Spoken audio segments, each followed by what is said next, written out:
Il-prezz ta' żejt b'teddida oħra li ċertament jerġa' jisplodi l fuq.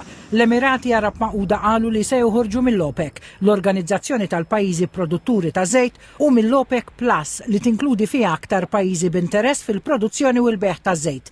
Aħbar li ċertament teżżes lil pajjiżi produtturi ta' żejt u lill-Arabja Sawdija fuq quddiem ta' dawn il-pajjiżi l-iktar fi żmien meta l-gwerra fl-Iran ikkawżat xokk storiku fil-prezzijiet ta' żejt u l-ekonomija globali. Fl-aħħar żviluppi wkoll il-President Amerikan Donald Trump qal llum l-Iran qal li jinsab fi stat ta' kollass u jrid li l-Istati Uniti jiftaħ l-Istrett ta' Hormuz malajr kemm jista' jkun. Id-dikjarazzjoni għamilha fuq il-pjattaforma Truth Social, mhux ċar kif l-Iran ikkomunika din l-aħbar mal-President Trump. Center, pistola u 3 skiken. B'dawn Cole Allen Thomas kien armat meta sibt fil-għaxija daħal jispara waqt pranzu għal korrispondenti tal-White House mal-President Trump u l-kabinet tiegħu. The Department of Justice filed 3 federal charges in United States District Court against Cole Thomas Allen. The first count is attempted assassination of the President of the United States.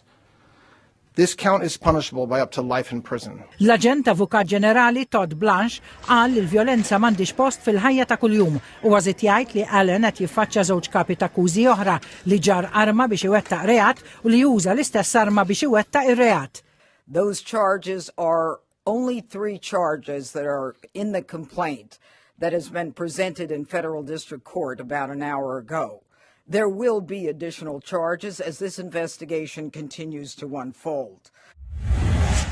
Żjara statali u sissa l-iktar waħda bi profil għoli barra pajjiżu r-Re Karlu t-tielet u r-Reġina Kamilla qegħdin l-Istati Uniti. Iż-żjara timmarka l-250 sena mill-indipendenza tal-Istati Uniti mill-ħakma Ingliża u hija l-ewwel żjara mill-kap tal-familja Reali Ingliża fi kważi 20 sena. Il-Union Flag u l-Stars and Stripes ħadejn xulxin fit-toroq minn fejn il-koppja reali qed tgħaddi f'Washington u anke sigurtà stretta tul din iż-żjara li qed issir fl-isfond tal-gwerra fl-Iran.